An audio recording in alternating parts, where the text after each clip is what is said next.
Bienvenido a los webinarios de Medical Expo.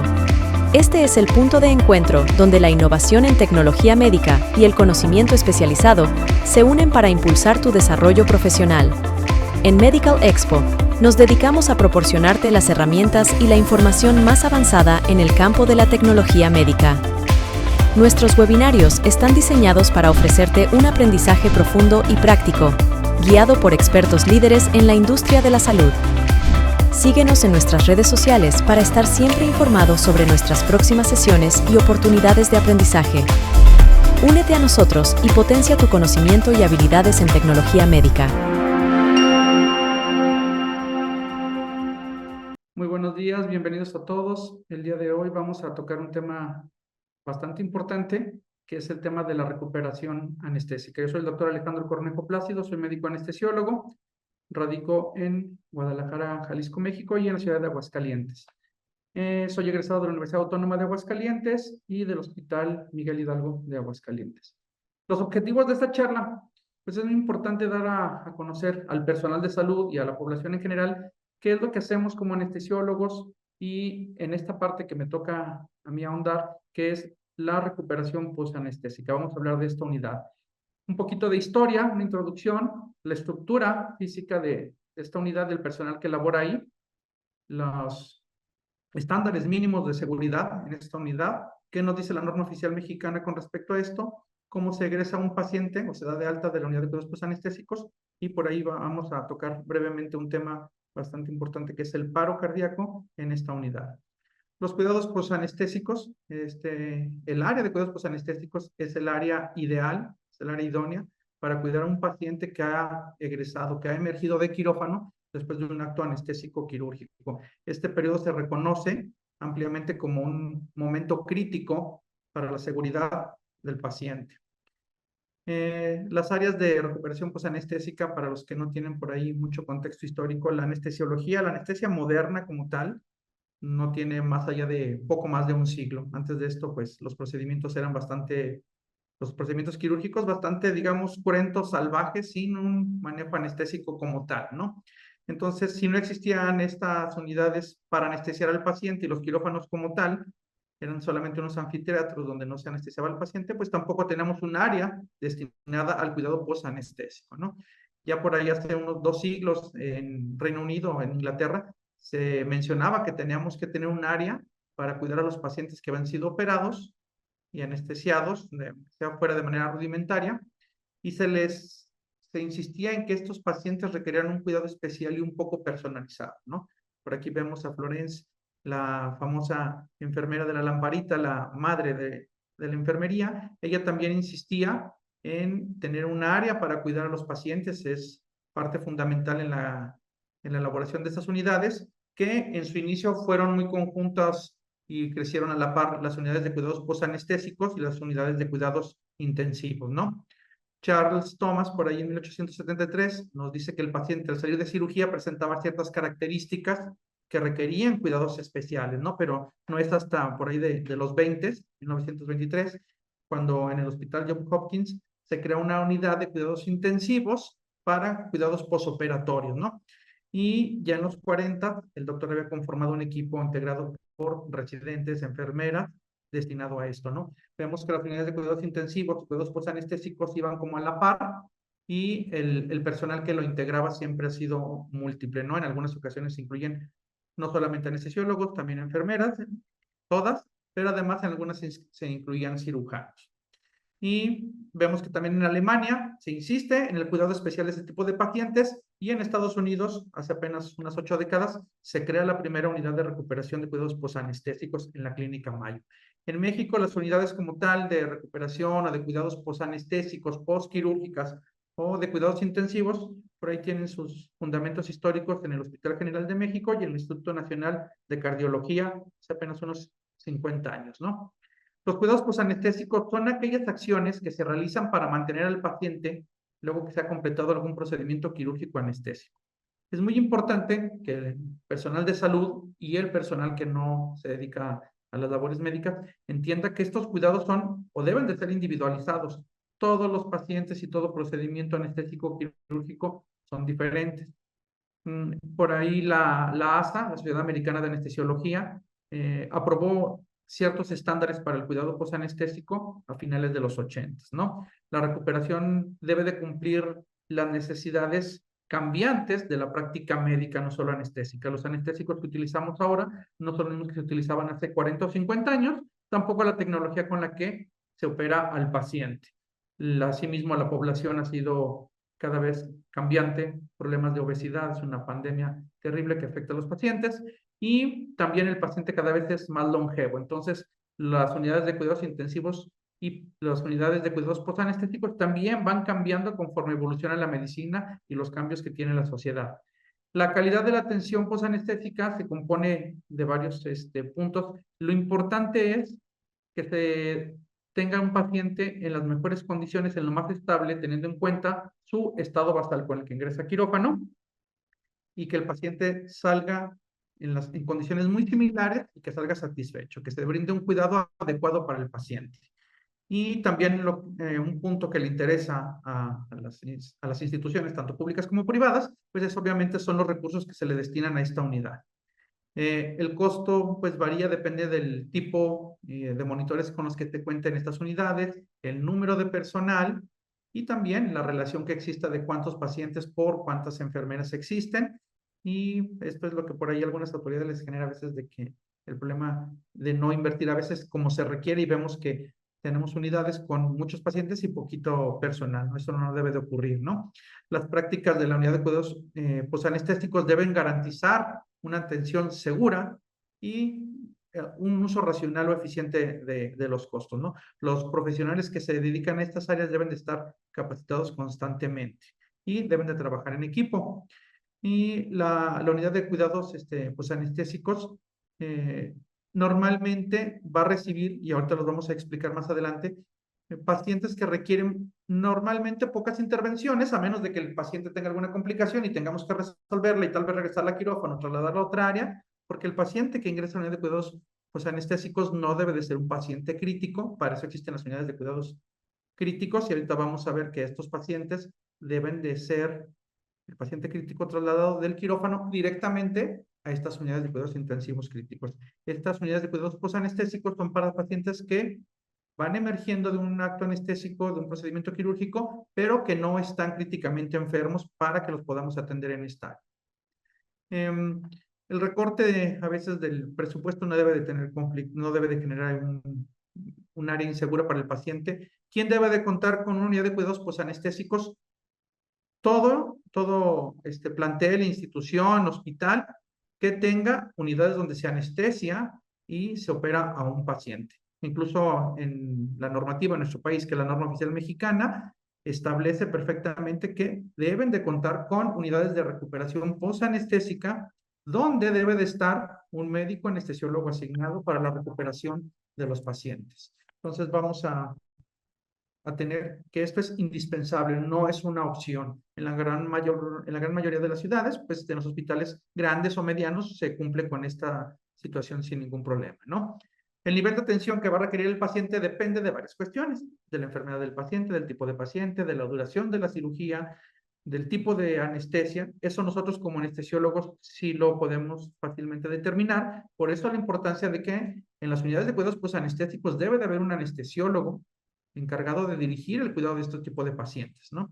Después vamos a ver por ahí que depende del paciente, las condiciones, las unidades pueden ser más o menos confortables, si es un área de recuperación de procedimientos ambulatoria, si es un paciente pediátrico, es importante que se pueda accesar a la familia lo más pronto posible para que el niño al despertar los pueda ver, no esté tan agitado, se sienta tranquilo. En algunas ocasiones lo mismo podría ocurrir con algún paciente geriátrico o con condiciones neurológicas o mentales especiales, ¿no? Siempre y cuando estas comodidades no pongan en riesgo al paciente. Si es un paciente joven, sano, que recibió anestesia local para algún procedimiento con un poco de sedación y el paciente está en adecuadas condiciones, puede estar sentado en algún tipo de sillón y bebiendo líquidos claros, no habría problema, ¿no? Pero no todo es así, ni estas comodidades deben de imperar sobre la seguridad del paciente. Lo mismo ocurre si ustedes no son personal de salud y los ingresan a unidad de cuidados posanestésicos para asistir, acompañar a algún familiar, también es importante que tengan en cuenta que existen otros pacientes ahí y se debe de respetar la privacidad de ellos y no incomodarlos, no hacerlos sentir mal. No deben de estar, como luego a veces ocurre, van a cuidar a su hijo y se están tomando fotos en el área y ahí están los demás pacientes. Todos los pacientes tienen derecho a la privacidad de sus documentos, de su persona. Entonces, si los ingresan a ustedes para cuidar a algún familiar, tengan en cuenta esta situación, ¿no? La valoración del paciente es individualizada. No se deben de tener criterios como muy arbitrarios de en qué momento ingresar o sacar un paciente, decir, si es un paciente pediátrico se va a quedar poquito tiempo, si está viejito se va a quedar mucho. No, es individualizada, ¿no? También la que vemos nosotros como la clasificación de ASA o de un estado físico del paciente tampoco es determinante, es multivariable, ¿no? Puede ser un paciente ASA 1, que la cirugía fue muy larga, sangró mucho el paciente, o puede ser un ASA 4 el paciente, un ASA 3, que la cirugía fue breve con anestésico local o con anestésicos de breve duración. Entonces es multidisciplinaria y el anestesiólogo es el que tiene los mejores criterios para el cuidado, indicaciones y evolución y alta del paciente, ¿no? ¿Cómo se hace esto? ¿Qué es lo que se tiene que hacer? Pues el anestesiólogo que atendió al paciente es el que puede decidir junto con el anestesiólogo que lo va a recibir en el área de recuperación y con el equipo quirúrgico qué tipo de cuidados va a recibir este paciente. Si les genera por ahí la duda sobre el paciente va a estar bien en esta área o requiere mayor seguridad, lo ideal es de que se traslade a una área de recuperación como unidad de cuidados intensivos o de cuidados intermedios. En estos casos no se debe de retrasar el egreso del paciente. No es seguro, no es adecuado que un paciente que requiere cuidados en terapia intensiva para la atención del paciente en estado crítico se traslade a recuperación posanestésica y se quede ahí 5, 10, 15, 2 horas en lo que deciden trasladarlo. Desafortunadamente, bueno, la situación excepcional será que no tengas cupo, que no tengas una cámara de cuidados intensivos o intermedios. Fuera de esta situación, el paciente deberá ser trasladado a esa unidad de manera directa junto con el equipo que lo atendió para que sea entregado a los médicos de terapia intensiva. Y aquí nos menciona ese punto, ¿no? Esta transferencia también requiere un informe posoperatorio y posanestésico que se entrega por escrito. Y las unidades de cuidados intensivos deben estar preparadas para recibir a los pacientes postquirúrgicos de manera inmediata. Para esta situación se les avisa previamente que el paciente está a minutos de egresar y las unidades ya están montadas, equipadas con cierto equipo básico, pero si además de eso requieres algo extra, se avisa para que tengan todo cuando el paciente vaya a acudir. En cuanto a la seguridad de las unidades de cuidados posanestéticos, debemos de pensar en la seguridad de todos, no solamente del paciente. Para esto, para el paciente vamos a tener dos situaciones, equipo y personal. Personal capacitado ampliamente, es un área muy delicada.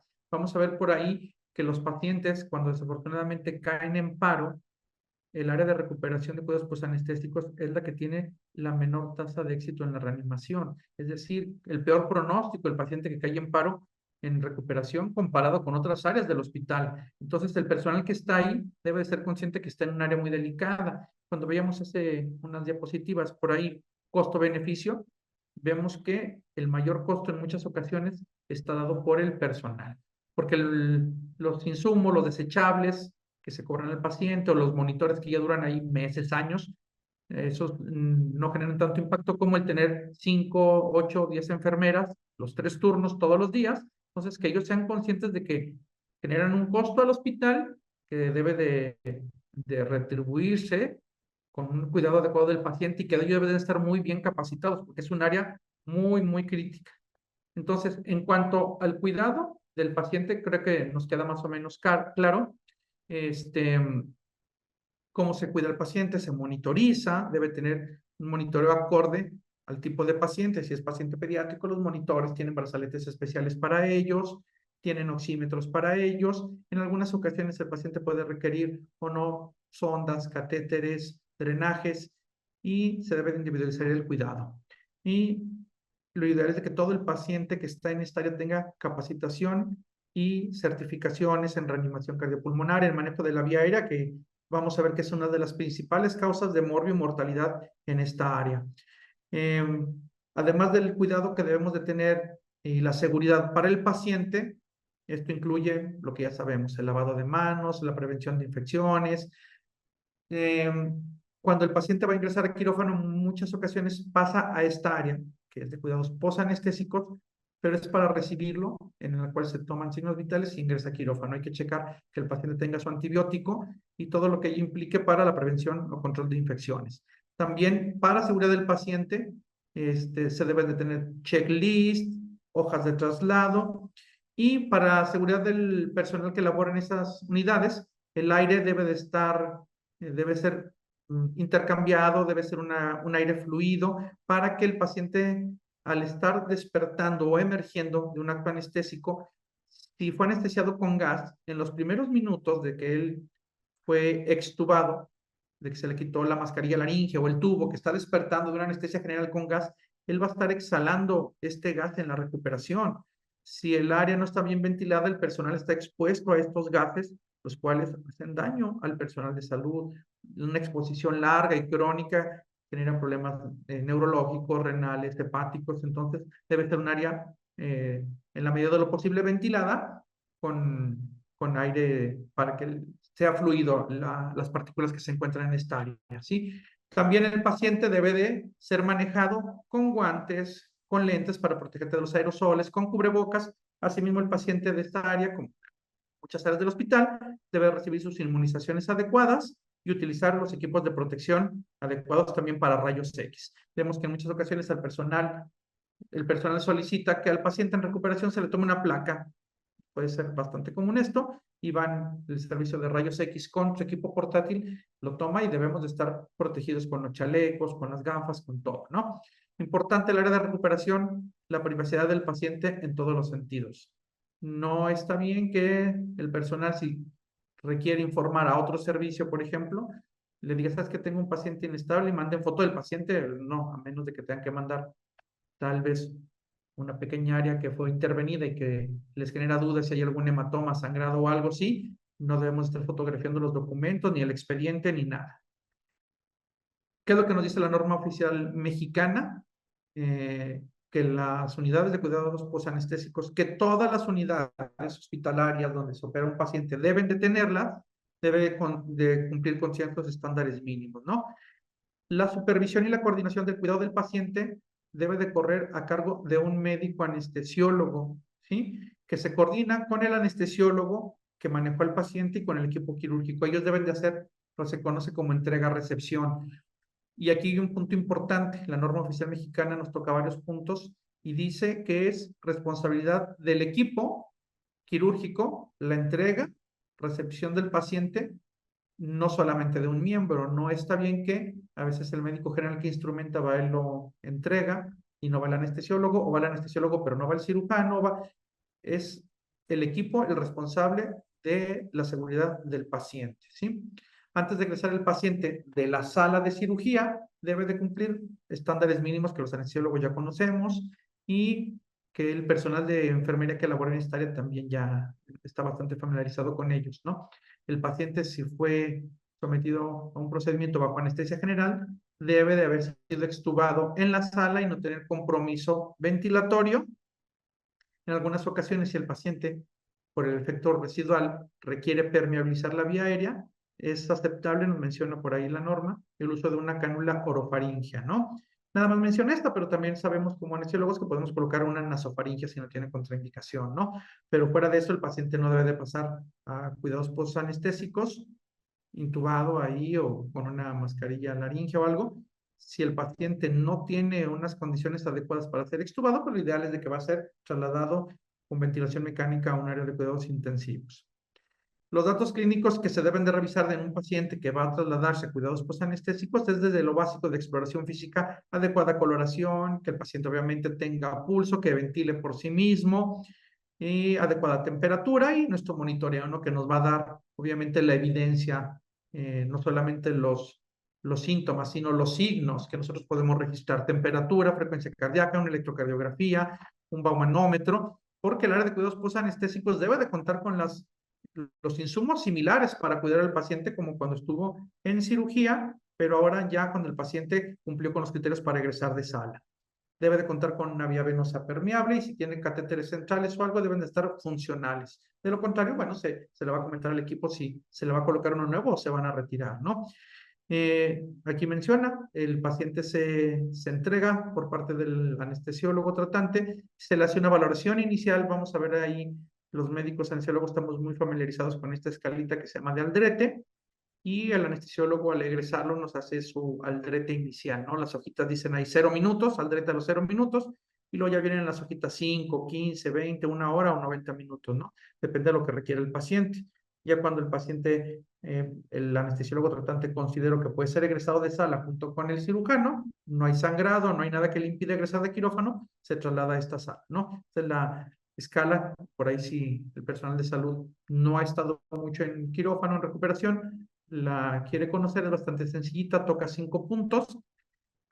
Inicialmente no manejaba la saturación de oxígeno, era la coloración del paciente, ¿no? Pero ya ahora con la tecnología, pues ya te dice si el paciente tiene actividad motora, si mueve las extremidades, su respiración, cómo es su circulación, el estado de conciencia y la saturación. Y a cada de estos parámetros se le da 2 puntos y el paciente debe de cumplir con esta escalita para ser valorado, ¿no? Si no cumple con estos criterios para poder pasar al área de cuidados post-anestésicos, si no está estable tu paciente, nos lo dice muy claro la norma oficial mexicana, ¿sí? El paciente debe de ser presentado y trasladado directamente a la unidad de cuidados intensivos. Como yo les mencionaba, es una práctica insegura del que el paciente que está inestable, que requiere transfusiones, aminas, ventilación mecánica, que va a la terapia intermedia o la terapia intensiva, se pase a recuperación 15 minutos, media hora, lo que se pueda presentar por cuestiones administrativas de la papelería, y eso no es prioridad. La prioridad es de que el paciente se entregue a una unidad de cuidados intermedios o intensivos y posteriormente, yo entiendo que el cirujano estaba operando, no pudo hacer su papelería, que tal vez el anestesiólogo no ha terminado por completo porque estaba ocupado su papelería. Primero se entrega el paciente y también la enfermería y después se realiza lo demás, ¿no? El paciente que ha sido trasladado a la recuperación debe de tener un registro anestésico, el cual se le entrega al anestesiólogo que lo recibe, y el responsable del caso entrega al paciente. Entrega al paciente, les dice los medicamentos, las dosis, los horarios, el estado del paciente, te hace una reseña básica para que conozcas y puedas atender al paciente en caso de requerir alguna intervención por parte del personal de recuperación. Y aquí me lo menciona la norma oficial mexicana, el área de recuperación posanestésica debe de ser liderada por un anestesiólogo. Él es el que va a indicar qué cuidados va a tener el paciente, en qué momento se va a egresar.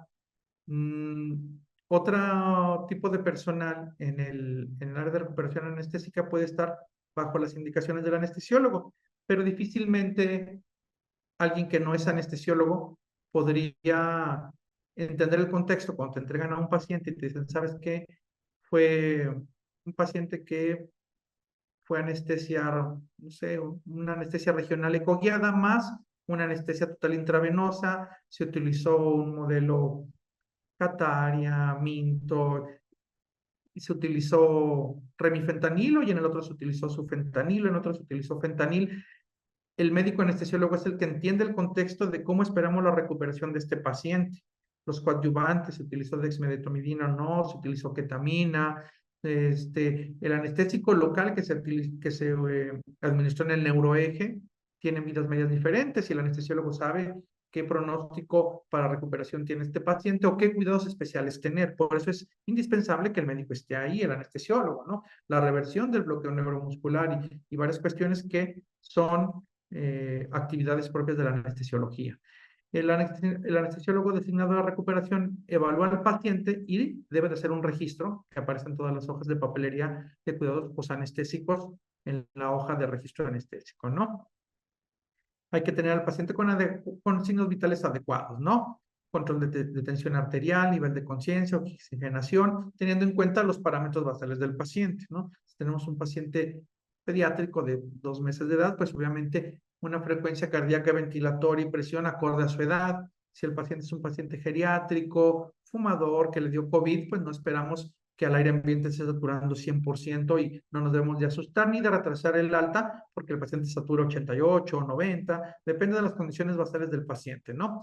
De las complicaciones que más frecuentemente se presentan en esta unidad, son más frecuentes pero no son las más graves, son incómodas para el paciente, se deben de atender, es el frío, náusea y vómito, dolor, delirio y retención urinaria, ¿no? Entonces, eres el anestesiólogo encargado de la unidad de cuidados anestésicos y en algunas ocasiones de que te entregan al paciente te dicen, ¿sabes qué? Fue un bloqueo en el neuroeje, ellos te explican, ¿no? Un bloqueo espinal, usamos tal opioide a tal dosis y tú ya vas pensando en que tal vez ese paciente va a requerir que el personal de enfermería pudiera tener la necesidad de evacuar la vejiga con una sonda, tal vez una Nelaton, o dejar alguna Foley o pedirle al personal, tú das las indicaciones en base a las interacciones farmacológicas que vamos a administrar para manejo del dolor, si fue una analgesia multimodal o no ha sido implementada,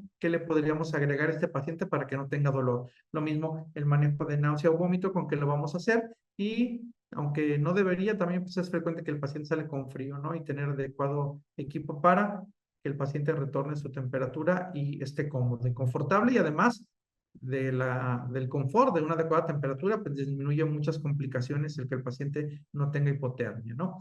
Pero de las complicaciones que no son tan frecuentes afortunadamente, pero son potencialmente catastróficas, tenemos aquí algunas. De las más comunes, si los que están viendo la charla no son anestesiólogos, por ahí el primer punto toca el bloqueo neuromuscular residual. ¿Esto a qué se refiere? Que los anestesiólogos para hacer un abordaje de nuestra vía aérea, intubar al paciente, por ejemplo, utilizamos fármacos que se llaman bloqueadores neuromusculares, luego coloquialmente por ahí le dicen relajantes. Estos medicamentos no son analgésicos, no te dan un estado anestésico ni de inconsciencia ni analgesia, lo que hacen es una parálisis muscular, entonces el paciente no se puede mover y nosotros los requerimos para intubar al paciente o facilitar la intubación y el cirujano para facilitar algunos procedimientos quirúrgicos, ¿no?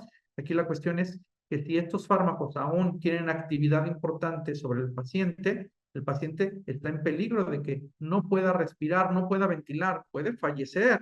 Entonces, para esto el anestesiólogo que lo tenía en sala sabe la vida media de los medicamentos, sabe las dosis adecuadas y debe de tener monitoreo para tener evidencia de que el paciente ya no corre este riesgo, además de la interacción que puede generarle antibióticos, sulfato de magnesio, muchas cosas a estos fármacos y de ser necesario, bueno, pues se revierte el medicamento, ¿no? Otra complicación frecuente y que es la principal causa de mortalidad en la unidad de cuidados anestéticos es complicaciones con nuestra vía aérea, ¿no? El personal que se encuentra en estas áreas, el personal de enfermería debe de saber el manejo básico, indispensable de la vía aérea. El manejo de la vía aérea no es un acto anestésico, es un acto médico y en algunas ocasiones bastaría con que el personal a cargo pudiera colocar una orofaringia y ventilar con una bolsa mascarilla, lo que se conoce como ambú, en lo que el anestesiólogo llega, porque a veces tienes 2 o 3 áreas pequeñitas, si el personal de enfermería ve que ya no ventila, el paciente no responde, debe de pedir ayuda de inmediato y iniciar las ventilaciones, ¿no? Es una medida básica o saber colocar dispositivos supraglóticos. Entonces, el personal de esta área, al igual que todo el personal médico, debe de estar capacitado en el manejo mínimo y básico de la vía aérea y más en esta unidad de cuidados anestésicos, ¿no? El personal está ahí todo el día, todos los días, bastante frecuente, incluso puede ser capacitado por un manejo avanzado de la vía aérea, ¿no? Otra situación que se puede presentar, que también puede ser potencialmente catastrófica, es una hemorragia y no un sangrado. En la mayor parte de las veces el problema es que sean en cavidades, ¿no? En las extremidades pues lo vemos cuando sale y es más sencillo detenerlo, advertirlo, pero en cavidad no, o una hemorragia obstétrica puede ser bastante urgente y en pocos minutos el paciente puede fallecer, ¿no? Otra situación por ahí, el error en la administración de medicamentos, ¿no? El personal está un poco distraído, está en el teléfono, le tocan muchos pacientes, lo que sea, está cansado, puede generar esto una reacción que puede poner en peligro la vida del paciente, ¿no? Por ahí, desde hace muchos años que salió el artículo de errar es humano, generó ahí cierta controversia porque el error en las prescripciones médicas puede costar bastantes vidas, ¿no? Y un punto importante en esta área, el paro cardiorrespiratorio, ¿no? Una vez que el paciente fue cuidado en la unidad de cuidados posanestésicos por las enfermeras, por los enfermeros, tal vez requirió que el laboratorio fuera a tomar alguna muestra, el personal de rayos X a tomar alguna placa, es decir, un cuidado multidisciplinario, y el anestesiólogo considera que se encuentra en condiciones, egresa al paciente, lo da de alta. Debe de ser por escrito, y él es el encargado y el responsable de decidir en qué momento el paciente se egresa. Como les comentaba hace un momento, no todo el personal entiende el contexto de los fármacos y las técnicas anestésicas, ¿no? Entonces, para el personal que se encuentra ahí, tal vez de enfermería, se sabe que son dos pacientes jóvenes y a los dos los operaron de una rodilla. Entonces los dos se van a ir al mismo tiempo y pues no. Vamos a suponer que incluso teniendo las mismas comorbilidades, aún siendo las mismas características físicas o muy similares, depende de muchas cuestiones, ¿no? ¿Sabes qué? Es que una cirugía duró 90 minutos y el anestesiólogo pasó una dosis extra por el catéter, en el otro no le pasaron, o alguno de ellos fue sedado con dexmedetomidina y su fentanilo y fentanilo, ¿no? Pero el otro paciente recibió una infusión de remifentanilo con propofol, ¿no? Entonces, es muy diferente el panorama que esperamos del estado de alerta en los próximos minutos, son diferentes, y solo el anestesiólogo a veces puede comprender por qué si se ven bastante similares, uno debe de egresar o puede egresar y el otro no. Entonces, el anestesiólogo es el encargado de decidir en qué momento el paciente se va a egresar. Y por último, nada más tocar este tema, ¿no? Que cuando se presenta un paro cardiorrespiratorio en la unidad de cuidados posanestésicos, el pronóstico puede ser malo. Desafortunadamente, lo que nos dice la literatura, es de las áreas del hospital donde menor retorno a la circulación espontánea se tiene o con peor pronóstico neurológico, en especial comparado con quirófano. ¿Esto por qué ocurre? Es bastante, a veces, poco lógico para los que estamos en el área de la salud, para los que no se dedican al área de la salud o son personas de salud que no labora mucho en quirófano, no podría dificultarse este entendimiento, pero el paciente que está en quirófano, que cae en paro en la sala, en quirófano, está monitorizado de manera continua. Normalmente cuando el paciente va a caer en paro, ya lo ves, o sea, alteraciones en los signos vitales, va bajando la saturación, está bajando la presión arterial, está todo. El quirófano, está el cirujano o los cirujanos, está el anestesiólogo, está un equipo de enfermería, está cerca, dentro o a la mano un carro rojo, y cuando esto ocurre a veces incluso personas de otras áreas llega de inmediato porque al otro lado hay más personal, ¿no? En la unidad de cuidados posanestésicos, la excepción a la regla de esto es que te pasen pacientes que no deben estar ahí, ¿no? O sea, un paciente que va a la intermedia o a la terapia general y que, porque espéreme, ahorita lo mando, estamos ocupados o no hay cama, ese es como que un tema aparte. El paciente ya está críticamente enfermo y no debe de estar ahí, debe ser trasladado directamente a su unidad. El resto de los pacientes, todos son vulnerables después de un acto anestésico quirúrgico en diferente medida, depende de las condiciones basales del paciente. Si es un paciente geriátrico, obeso, con múltiples enfermedades y además un acto quirúrgico que fueron varias horas, debemos de estar al pendiente de él. Vamos a suponer que no tiene criterios para irse a la terapia intensiva o a la terapia intermedia, pero no es lo mismo este paciente que un paciente de 20 años que recibió anestesia local para una cirugía de su muñeca, de la mano, y con una mínima sedación, ¿no? Pero ¿qué es lo que ocurre? Que el paciente que se complica en la unidad de cuidados posanestésicos, nos toca desafortunadamente, que es una realidad, que el monitor le bajan el volumen, que apagan las alarmas porque no les gusta que esté sonando, y en muchas ocasiones están divididos por pequeñas cortinitas. Entonces, eso es una práctica insegura. El monitor y las alarmas son para eso, para que nos adviertan cuando el paciente baja su saturación, baja su presión, su frecuencia cardíaca o requiere algún apoyo.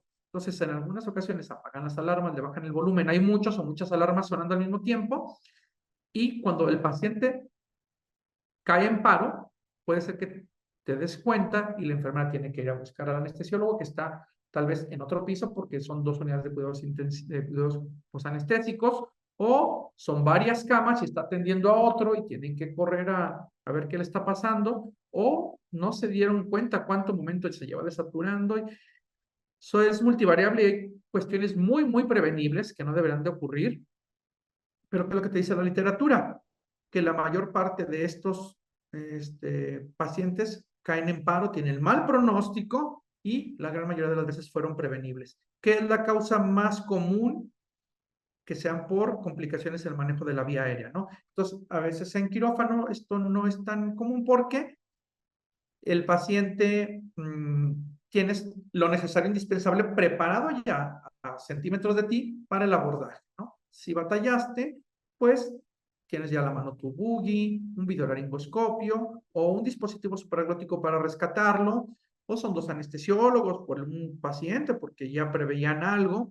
En cambio, en el paciente que está en unidad de cuidados posanestésicos, a lo mejor está sano, pero tuvieron problemas para intubarle y a los pocos minutos llegar a la unidad de cuidados posanestésicos se presenta algún evento, hace apnea, entonces el contexto es muy diferente, hay que correr por el carro rojo, ahí tal vez no tienes todo el equipo a la mano, hay que sacar, empezar a cargar medicamentos, hacer varias cuestiones. Entonces un punto muy importante que se debe de entender es los hospitales deben de tener cuidados posanestésicos, deben de tener anestesiólogo y personal preparado. Es un área muy delicada del hospital, entonces que también la población sepa que es un área de mucho peligro, digamos así, y que debe ser perfectamente bien atendida para prevenir. La mayor parte de los paros ahí son prevenibles y de las complicaciones, ¿no? Como conclusiones, la unidad de cuidados posanestésicos es un área dedicada al cuidado de pacientes en un estado vulnerable, cuyas complicaciones en su gran mayoría son prevenibles, se detectan a tiempo y son atendidas por personal capacitado. Entonces, vemos ahora que existen incluso cursos, talleres dedicados exclusivamente a situaciones que analizan el paro en quirófano o en unidades de cuidados posanestésicos porque son condiciones particularmente especiales. Entonces, espero que les haya servido esta charla para que conozcan la unidad de cuidados posanestésicos, su importancia, quiénes laboran ahí y qué complicaciones se puede tener, y nosotros como personal de salud saber que es un área muy importante y que el personal que debe de estar ahí debe estar muy bien capacitado. Muchas gracias. Bienvenido a los webinarios de Medical Expo. Este es el punto de encuentro donde la innovación en tecnología médica y el conocimiento especializado se unen para impulsar tu desarrollo profesional. En Medical Expo, nos dedicamos a proporcionarte las herramientas y la información más avanzada en el campo de la tecnología médica. Nuestros webinarios están diseñados para ofrecerte un aprendizaje profundo y práctico, guiado por expertos líderes en la industria de la salud. Síguenos en nuestras redes sociales para estar siempre informado sobre nuestras próximas sesiones y oportunidades de aprendizaje. Únete a nosotros y potencia tu conocimiento y habilidades en tecnología médica.